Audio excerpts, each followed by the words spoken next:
if there's no clot. So when it's negative, it's extremely useful because we are very certain that there is no clot.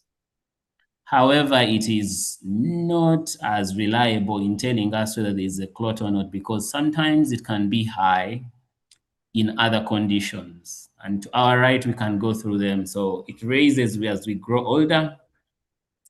If you're black, as opposed to if you're another race, you're likely to have a high D dimer for that reason. People who smoke, it is high in pregnancy and when people have just delivered and when people have also just been operated. When people get injured, trauma, when people get eclampsia, people have cancer and other infections and many other inflammatory states that are listed there, we might have a high D dimer from those causes.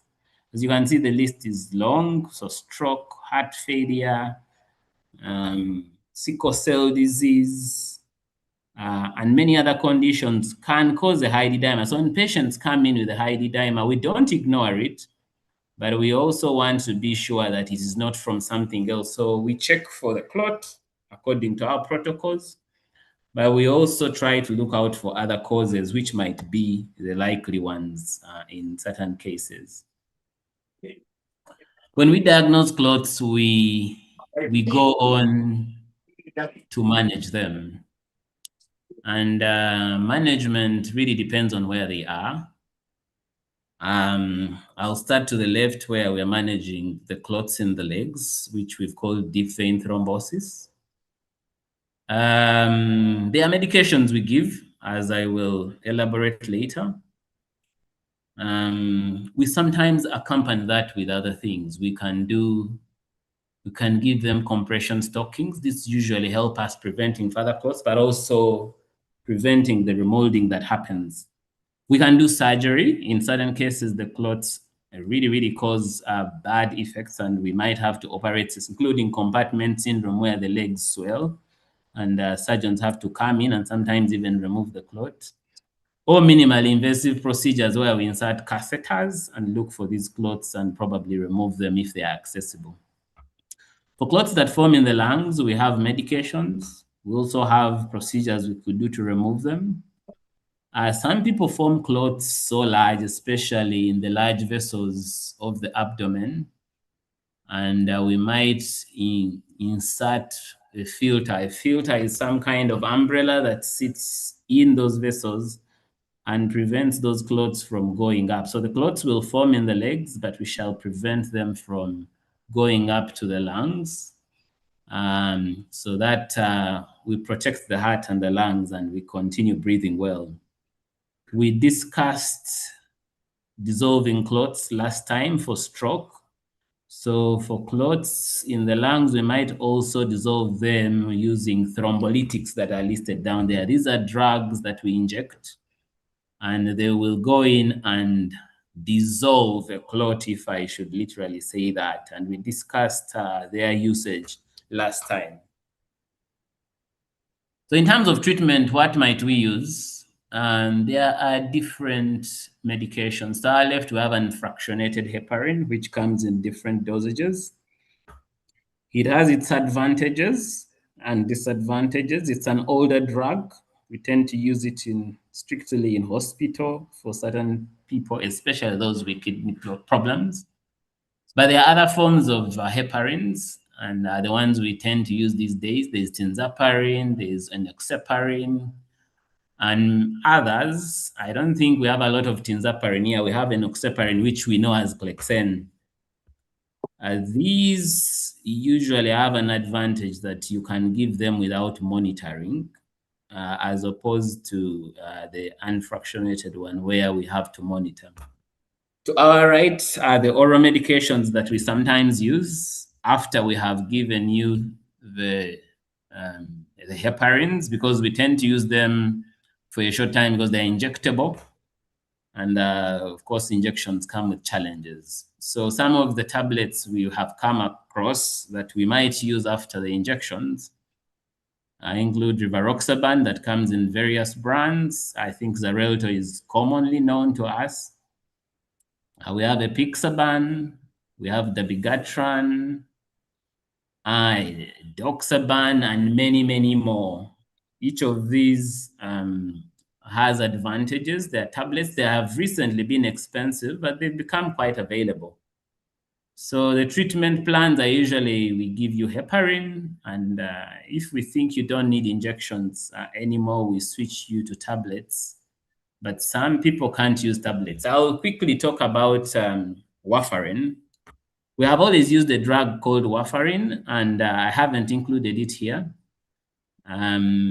We are moving away from it in certain cases because of its challenges. It requires a lot of monitoring using a test called an INR. It is also something that interacts a lot with so many things, including food. So we still reserve it for certain conditions, especially people who have valves, artificial heart valves. But generally, these days, it's more convenient to use these directly acting oral anticoagulants, which we have talked about. I had talked about compression stockings. Basically, they are not leggings. They are designed to apply high pressure at the base, which is usually the foot, and the pressure goes on reducing as you go up. So they are graded pressure stockings, if we were to call them correct. So they will try to push blood a little bit harder at the lower part. And as you go up, the pressure reduces. This tends to help the veins move the blood upwards. And they are used in both care but also prevention. But in hospital, we have these DVT devices. These are devices that we use for management, but also for prevention. These tend to pump a certain pressure and then release. In our hospital setting, they would be similar to the air mattresses we use. So they basically pump a certain pressure and release. And sometimes some can wave it upwards so that it pushes the blood. These usually help in prevention as well. What are the complications we might get when we get clots? Basically, which we've called DVT and PE. So for clots in the legs, which we call DVT, what we fear most is the clot moving up and going into the lungs, which we've called pulmonary embolism. But they might also inflame the legs so bad that it turns color, and some legs will turn dark, others will turn red. I don't want to mention those terms, but I think it's phlegmasia alba dolens and phlegmasia cerulea dolens, which mean that literally. Some people end up with chronic insufficiency, where you find after the clot has healed, the leg stays swollen. And this is very common. Usually the vessel has been damaged and it's no longer transmitting the blood back sufficiently. So that's one of the complications that might happen. Some people might get a repeat clot.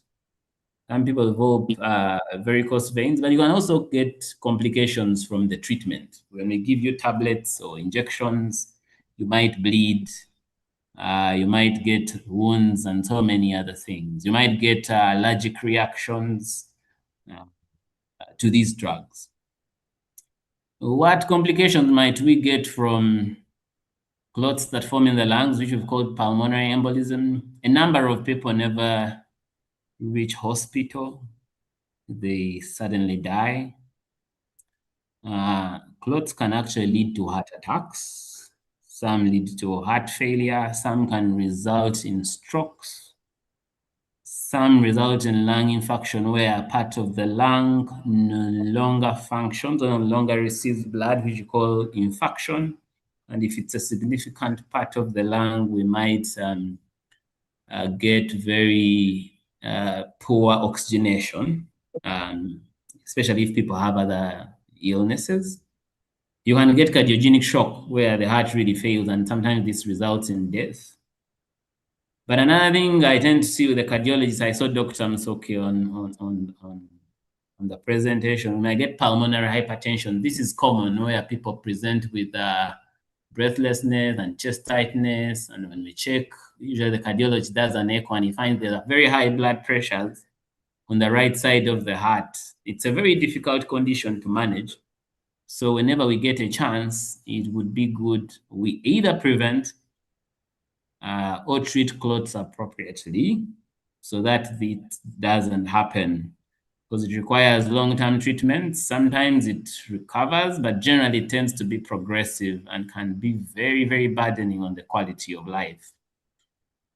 These are the complications I could say, but there might be many, many more. So when we try to say we look out for clots, look out for their causes, check, ultimately we want to treat them properly and prevent these complications. Thank you. Thank you very much, Dr. Luzinda. Yes,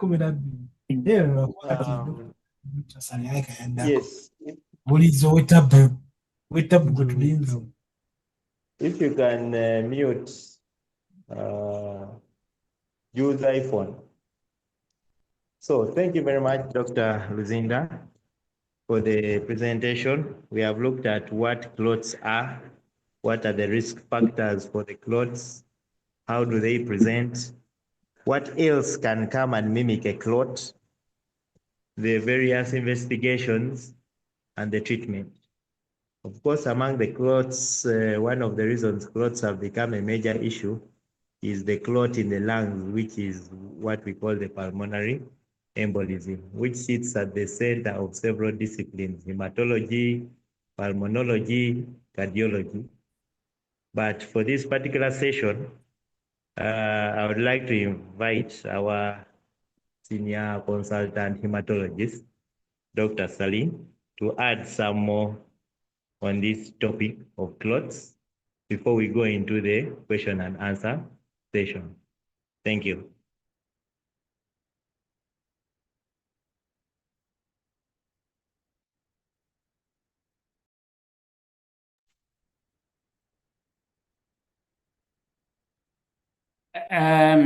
Yes, Stephen, apologies.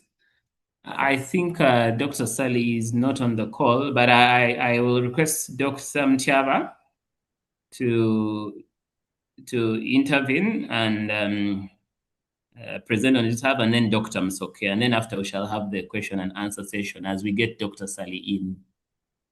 Okay, thank you. Thank you.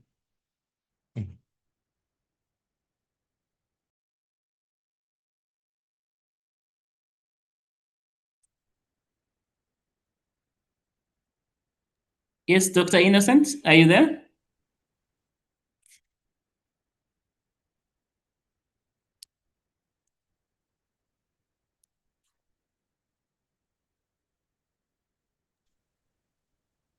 Okay, I'll quickly go to Dr. Msoke Charles to give his comments. Yes, Dr. Msoke, please go ahead.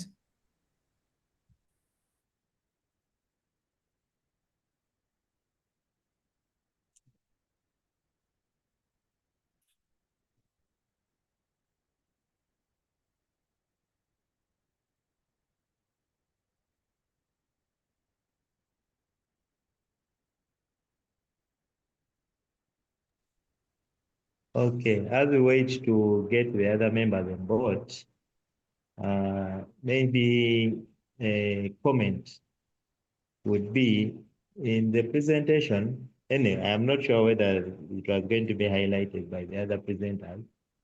Previously, there was a mention of the preclinical probabilities and assessments with use of the scoring systems, the Wells score.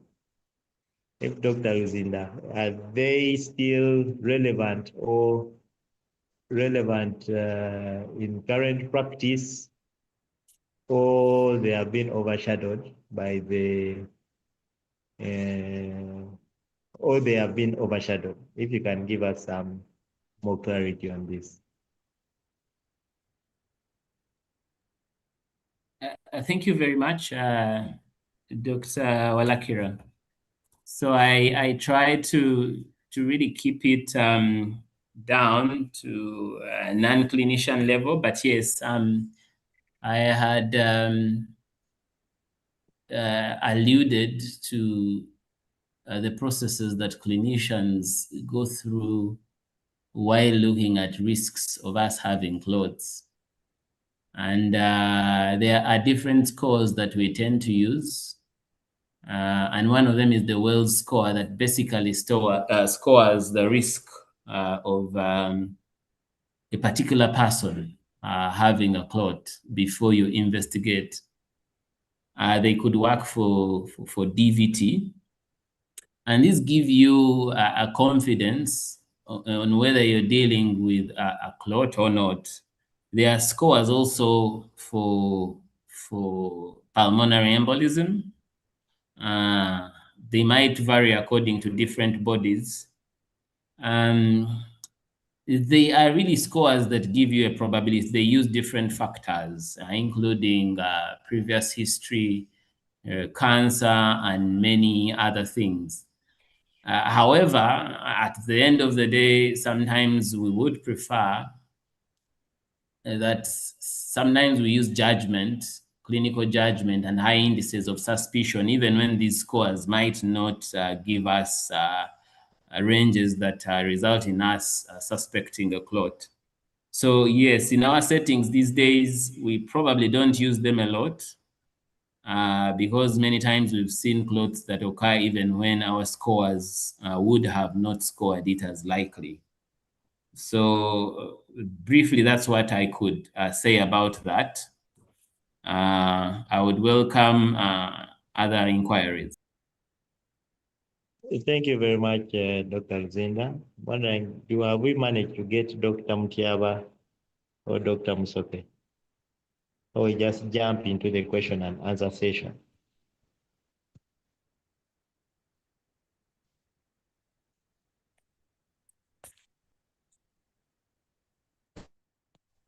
As we wait more, there's a question in the chat from Paul.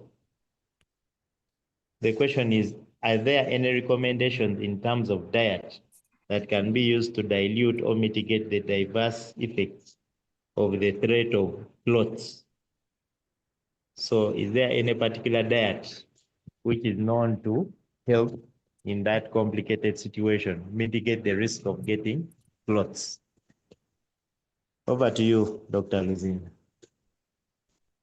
That's a very interesting question. Are there diets which we would undertake, or if we were having those diets, they would reduce our risk of having clots? Here is what I could say. There are no particular foods you eat that will reduce the chances of you having a clot. However, what I could say is if you have obesity, which would result from a person having an intake of calories more than they are likely to burn, that would result in you increasing the risk of clots. So I would recommend that for diet, we look at any diets that help us avoid having high BMIs. And of recent, we have become so big in the world because we take in a lot of calories and have become obese. So a balanced diet that avoids us being malnourished or overnourished on the side of obesity would be the appropriate one. But there are no particular foods that I know or have heard of that if you ate them, you will reduce the risk of clots. And generally, the less the meats, the less the alcohol, the less the tobacco in terms of other lifestyles, the less the salt, the less the fats from other sources, the more likely we are to avoid clots. Briefly, that's what I could respond to that in simple terms. Thank you. Any other questions from the members? We have another question from the chat. Can blood clots be tied to particular family backgrounds? Is it hereditary or yes, are they tied to particular family backgrounds and is it hereditary? Thank you very much, Stephen. It is possible for certain clothes to be hereditary. One of the slides that discussed the risk factors and causes of clots showed certain conditions that can be passed on from generation to generation. And one of them is deficiency of um, protein C, protein S, factor 5 Leiden deficiency, and many others. So, yes, there are clots that can be genetically passed on. However, we also have these clots that come from other multiple risk factors, which will catch anyone sporadically, regardless of whether the parents or people who are born in the same family have them. So it really depends. And sometimes when we test for certain causes and we think it might be worthwhile checking other family members, especially if you have more than one person in the family suffering clots, especially when we cannot identify other causes, we might sometimes test for these. They are sometimes complicated and expensive, but they might help prevent clots in other family members if they have those deficiencies. Thank you very much, Dr. Lubenda. Of course, we're in a generation which has largely thrived because of vaccine.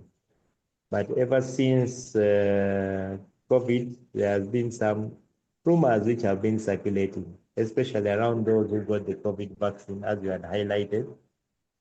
There is a question in the group highlighting how true is this, and is there a particular medical explanation for it, or it is just an association that has been noted? Thanks very much, Stephen. I actually thought all of us could discuss this further. The early days of COVID, as we were trying to find our way, were colored by us seeing people die suddenly. And it was later found that actually they had extensive clotting. And COVID-19 itself had, like, just like the graph I showed, increases the risk of clotting. And it is probably how it causes some of the mortality. During the trials that resulted in us having vaccines, which were really rolled out very quickly, people took up these vaccines. And I remember we had AstraZeneca rolling in fast, then we had Pfizer, then Moderna, and the Sinovac, and many others. People noticed that the rate at which we got clots, even for people who hadn't suffered COVID, was higher. And I think we agreed. So it is true from even population studies that people who have received vaccines have shown more tendencies to clot, and actually there have been more clots in such people. But I think it's for particular vaccines. And I think the process is the same for both the disease and the vaccines. The changes that happen for them to create immunity result in inflammatory processes that probably involve endothelia in particular places, but also increase the levels of coagulation factors.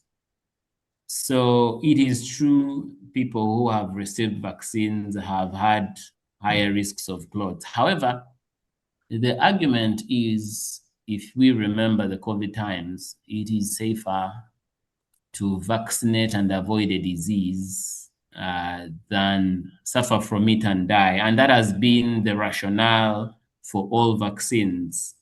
Prevention better than cure or treatment. And at a population level, any authority or any government would roll that out. My biggest disappointment has been that this has been carried on even to other vaccines that probably are not involved in this. So a number of people have even avoided vaccinating their children to preventable diseases, alleging that these vaccines cause that. Yes, we know vaccines cause a lot of side effects, and we understand them, but at a population level, they are more beneficial than they are detrimental. So I will suggest that yes, it's true. Diseases like COVID and vaccination cause a higher risk for clotting, but I really think it is better to have vaccinations than have diseases for treatment. Eventually, it is cheaper and prevents both morbidity and mortality for individuals. Okay, thank you very much, Dr. Luzinda. I think we'll have 3 or 4 more questions, and then we can come to a close. The rest, it is an interesting topic, and the discussions can always continue offline. On that note, there's another question from the chat. Of course, with when someone has clots, they are going to be on treatment for a prolonged period of time. And some of the concern is what are the monitoring protocols for patients who are receiving these medications? And what should they look out for while on treatment with these medications to ensure that they can safely go through the treatment period? Thank you. Dr. Lu. Thank you very much for that question. So people who are receiving treatments for clots have follow-ups. I think that's what they meant. And the protocols would go like this. So when a clinician sees you, they will choose a mode of treatment. And like we said, treatment could start with injectable anticoagulants such as heparins. When we use unfractionated heparins, we have monitoring that is done to reach the appropriate thinning of blood. We normally do a test called an APTT, and we would usually want it to be within therapeutic range, which might vary from lab to lab. I have seen people requesting for prothrombin time. The actual test for heparins is PTT or APTT. When we use other medications, and one of them is warfarin, a clinician might decide that you start on tablets. Warfarin is one of the drugs that requires you reach a therapeutic range. The therapeutic range uses the PT. Instead of APTT for the unfractionated heparin, it uses the test that we call the PT, which looks at the factors made by the liver, because that's where it works. So usually the target treatment for DVT would be 2 to 3 of an INR, which basically is an extension of the PT. And clinicians will adjust the dose upwards and downwards to maintain that. So for warfarin, usually they will measure the INR for the duration of treatment. And it is a very tedious process, sometimes requiring people to come in several times a week, once or twice a week, to have it measured all through. And we tend to treat people for 3 to 6 months, depending on the cause. So that could be a long time. For other types of medication, which I had suggested, and one of them is the low molecular weight heparins, these usually do not require monitoring. So if people are on enoxaparin, we usually won't monitor them. We give them a fixed dose. In certain circumstances, maybe we might measure to see if they've gotten a complication, but generally it is not a requirement. Likewise, people we put on rivaroxaban or dabigatran or apixaban generally do not require monitoring. So along the treatment duration, we will find ourselves treating them without doing lots of tests, except if they get a complication.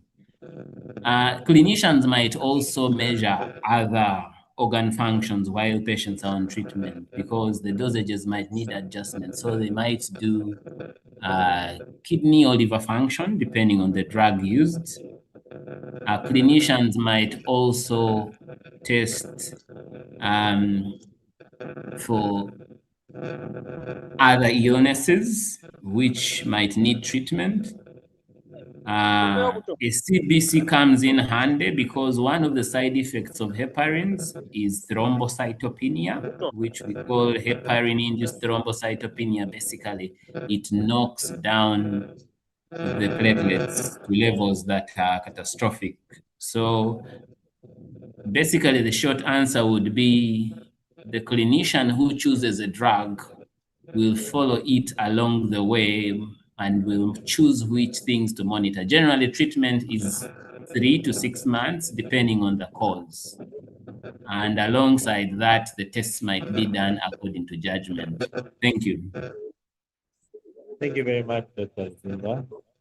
I think we have another question in the chat. Pulmonary embolism, which also called clots in the lung, which go to the lung, has been known to mimic very many conditions. Sometimes, especially, have so that inquiry and is it advisable to do immunization? Yes. Yes. Sometimes these whole database of dealing with what the conditions data. Back to the doctor.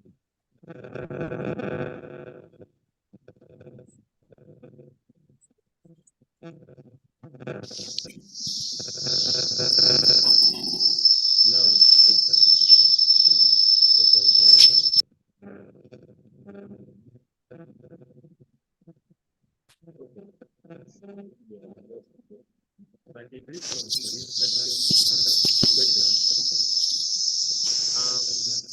of course, it depends on the situation.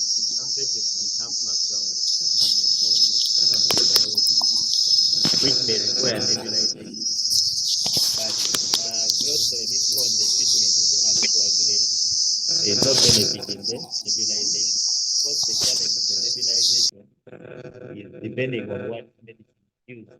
Can easily cause the tachycardia, which can again lead to decompensation because the kidney itself can give you a sinus tachycardia, which is corresponding to the pulmonary embolism. So I think that answers that question. Let me just go through one more question in the chat. Does age have anything to do with clot occurrence? And how high is the probability of someone getting clots again if they have suffered from clots before? Of course, this one usually goes down to the factors of clots, which one may have, depending if the clot has a reversible trigger or otherwise. Because if someone, the trigger was a long flight from destination A to destination B, the main thing, that is a clear trigger. So it is just about putting in place intervention on how to activate the muscles of the legs during the long flights. Otherwise, it is only in situations where you have hereditary factors where you may be inclined towards placing a patient on anticoagulation for a prolonged period of time. There are also models which are used, which can be used, the DASH prediction score, Vienna prediction model, to help predict the risk of recurrence. So all this is largely individualized. So there is no one formula fits all. Yes, I think as we come to the conclusion of this, of course, the topic is big and other discussions will continue. We cannot forget about talking about exercise in this particular patients. Of course, with the rise in the non-communicable diseases and the core of their control being lifestyle adjustments, which include diet and exercise, of course, the question becomes, the person needs diet, needs to exercise, but they have gotten a clot. What should one do? This becomes a question on everyone's mind. By and large, ideally, the ideal is for someone to go through a pulmonary rehabilitation. This usually means exercise that is structured and guided by a health professional with emphasis on symptomatology. So exercise can be resumed once the symptoms have resolved. That is, if you had pain in the calf muscles and swelling, the two have improved. If you came in with chest pain, the chest pain has resolved. That's when you know, okay, you can initiate exercise, but it has to be supervised. Of course, you can have the discussion with your physician on how much you need, your physician, cardiologist on how, or pulmonologist on how much you can do, because usually it is based off the heart rate. If your baseline heart rate is higher, then the amount of exercise you can do may be limited. But on that note, Dr. Luzinda, are you back Yes. on? Yes, yes. So, do you have any final remarks as we conclude the discussion?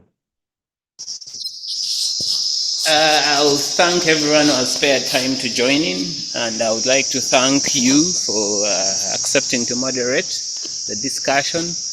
I would like to thank Julius and Angel for preparing this, and I would like to thank all the participants who spared their time this evening. It's a broad topic. I tried to simplify it as much as possible, but I will now say clots are a great discussion.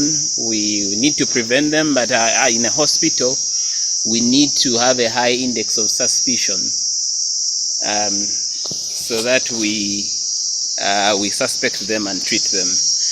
I'll hand over to the team to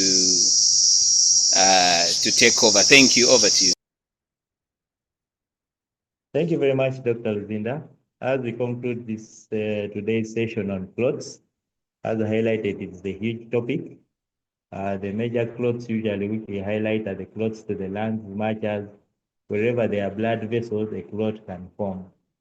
The most important thing usually in this our setting is seeking medical attention the moment you notice any sign.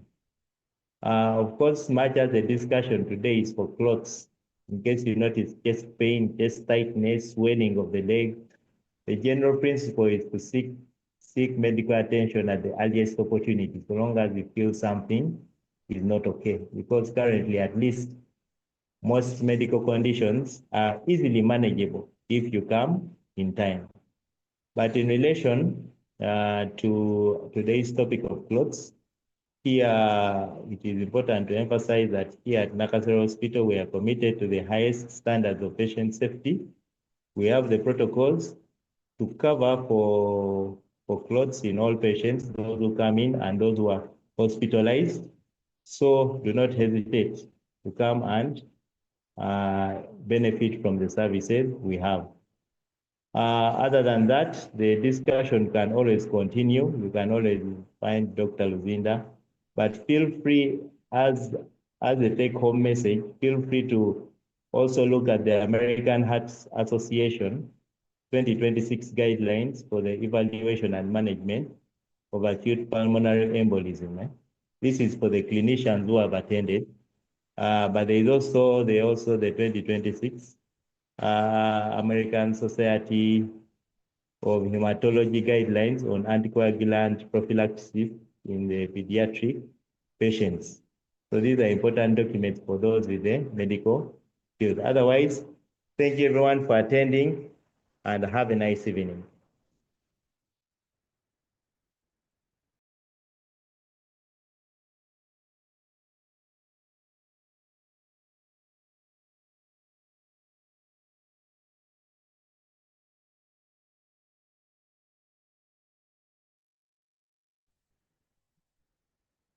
Yes, Dr. Walakira.